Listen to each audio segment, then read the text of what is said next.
Most people assume states appeared because societies became smarter and more organized, gradually inventing government as a practical improvement over simpler ways of living together. Under this view, government looks like a deliberate solution created to keep order, settle disputes, and manage growing populations, as if central authority emerged through calm agreement and collective planning.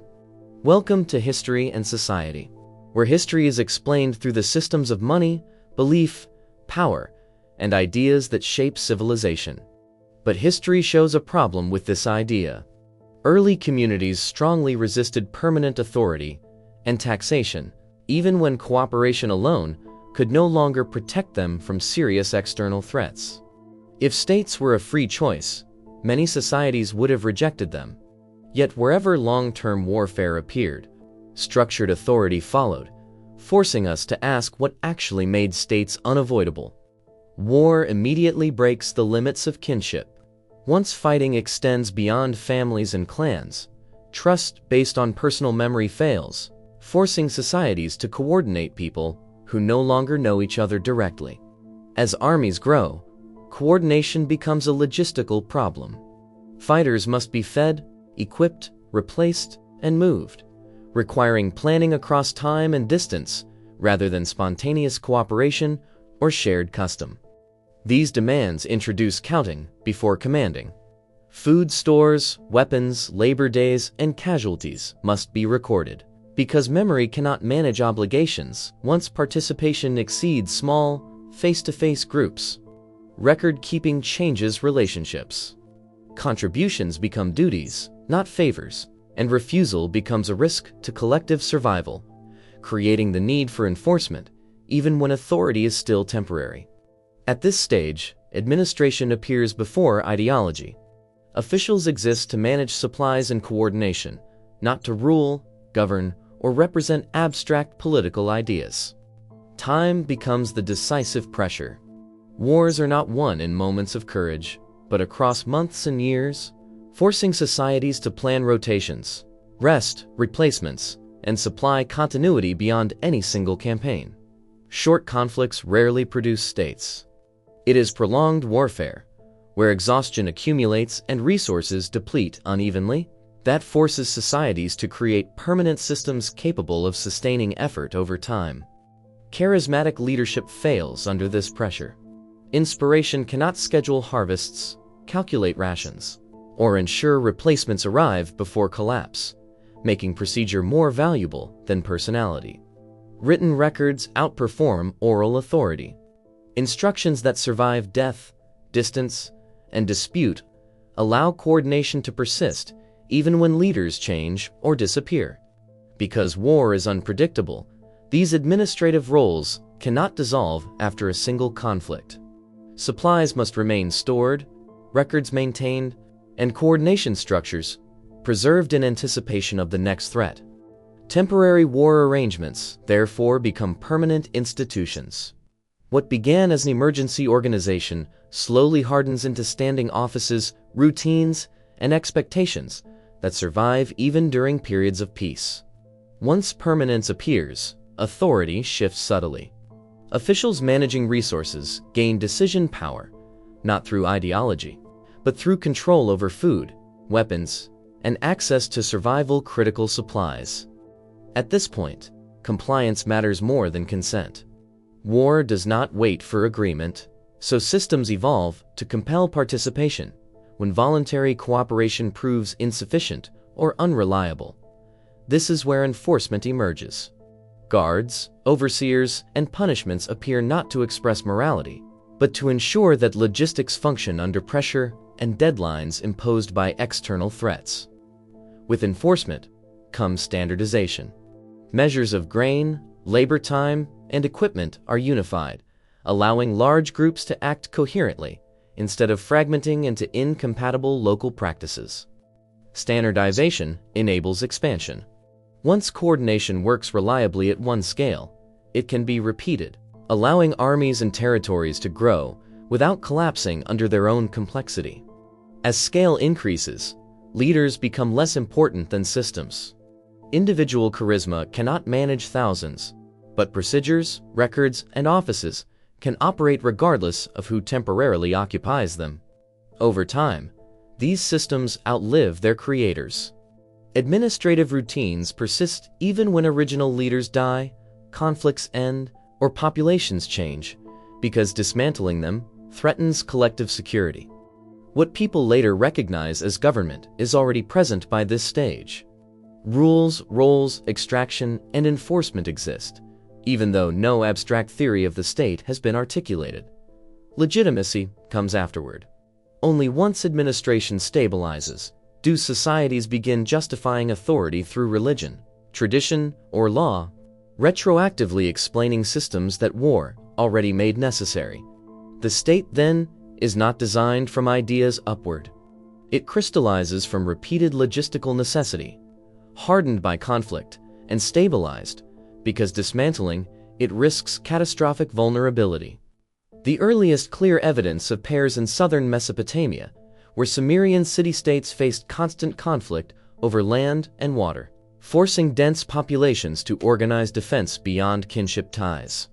Archaeology shows that the first large-scale Sumerian records were not myths or laws, but clay tablets listing grain rations, labor assignments, and provisions allocated to workers and soldiers. These tablets existed because armies had to be fed reliably.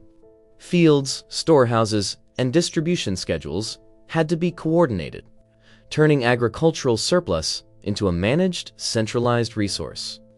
Once food distribution became centralized, participation could no longer remain voluntary. Officials tracked who worked, who received rations, and who failed obligations, transforming cooperation into enforceable duty. City walls further intensified this process. Defense required organized labor, scheduled construction, and maintenance over time, reinforcing administrative roles long before any formal theory of governance existed. In Sumer, the state did not begin as political philosophy. It emerged as an accounting system under military pressure, where survival depended on records, storage, and enforced coordination. Along the Nile, warfare between rival regions and against external threats pushed early Egyptian society toward permanent military organization rather than temporary mobilization during isolated conflicts. Sustaining these forces required predictable surplus. Grain collection moved from local storage to centralized control, transforming agricultural cycles into a logistical backbone for military readiness. This shift produced regular taxation. Harvests were measured, recorded, and transported to state granaries, not as voluntary offerings, but as necessary inputs for defense and survival. Censuses emerged from the same pressure. Officials counted households, labor capacity, and livestock, allowing administrators to estimate how many soldiers could be fielded and supported over time. Once population and surplus were counted, authority followed function. Officials who managed grain and labor effectively controlled military capacity, regardless of religious symbolism or royal imagery. In Egypt, the state solidified not primarily through belief or tradition, but through sustained military logistics, where taxation, records, and administration became inseparable from survival itself. In Syria, warfare was not occasional but constant, creating pressure for permanent military readiness, rather than temporary mobilization tied to specific campaigns or seasons. This continuity forced a standing administrative structure. Officials tracked supplies, troop movements, and tribute across vast territories, making record-keeping essential to sustaining expansion. Assyrian power relied less on battlefield tactics than on its ability to extract resources systematically, converting conquered regions into predictable inputs for future military operations. The result was an early military bureaucracy. Governors, scribes, and logisticians mattered as much as generals, because wars were won by sustained capacity, not isolated victories. Failure increasingly meant administrative collapse rather than defeat in battle. Armies disintegrated when supplies failed, payments stopped, or coordination broke down under prolonged strain. A similar pattern appeared in China during the Warring States period, where near-constant conflict between rival states forced radical administrative reform. Rulers replaced aristocratic privilege with standardized laws, land registration, and population records, allowing armies to be supplied and replaced efficiently at unprecedented scale. Legalist systems emerged not as philosophy first, but as administrative necessity, enabling states to mobilize labor, tax harvests, and enforce compliance rapidly under military pressure. In both Assyria and China, war stripped authority of civilization. Power flowed to systems that could organize resources reliably, regardless of ideology, tradition, or moral justification. Rome began as a small republic suspicious of kings and centralized power, valuing shared authority, civic duty, and temporary military leadership rather than permanent rule. Yet Rome's survival depended on continuous warfare. Expansion required armies to remain mobilized for years, far beyond the limits of citizen militias returning seasonally to farms. To sustain this scale, Rome expanded taxation, standardized military pay, and built administrative offices capable of managing supply lines stretching across continents. As campaigns lengthened, soldiers became professionals. The state assumed responsibility for equipment, wages, and retirement, binding military survival directly to administrative capacity. These changes weakened republican simplicity.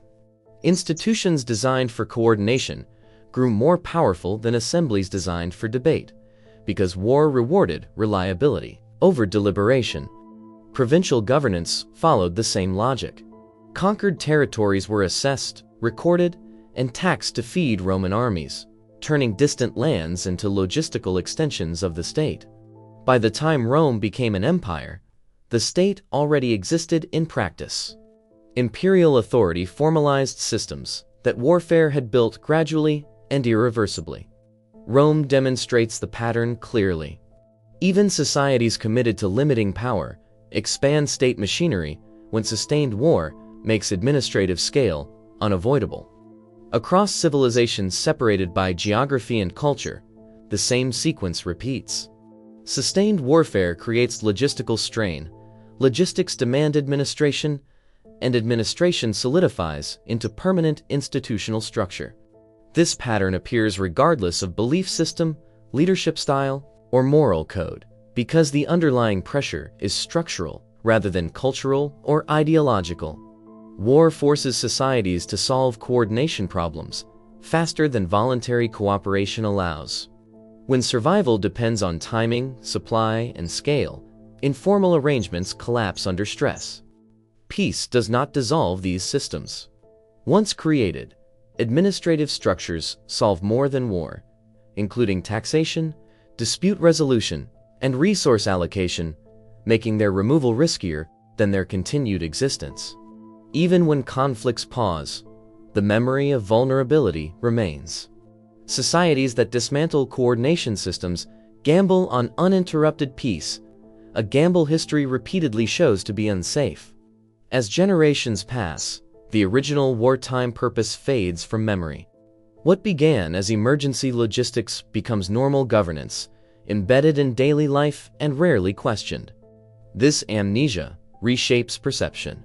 People come to believe states exist because they are natural, moral, or chosen, rather than because dismantling them once meant exposure to catastrophic risk. In this way, war creates the state once, but memory preserves it indefinitely, allowing institutions born from pressure to survive long after the pressure itself has disappeared. Once administrative systems exist, removing them becomes dangerous. Even in peace, dismantling records, stores, and enforcement risks, leaving society unprepared for the next conflict. Over time, people reinterpret these systems as political choice. Authority is justified through law, tradition, or belief, masking the original logistical necessity they created it. This creates a powerful illusion. The state appears as an idea first, when historically it was an outcome, shaped by repeated pressure rather than deliberate design. Seen this way, the state is not the opposite of chaos or violence. It is the administrative response to sustained conflict, built to manage survival at scale. Government does not begin with theory, consent, or vision. It begins when coordination becomes unavoidable, and memory, trust, and custom can no longer carry the burden. Ancient wars did not merely change borders or rulers. They forced societies to invent systems capable of enduring pressure, and those systems became what we now call states.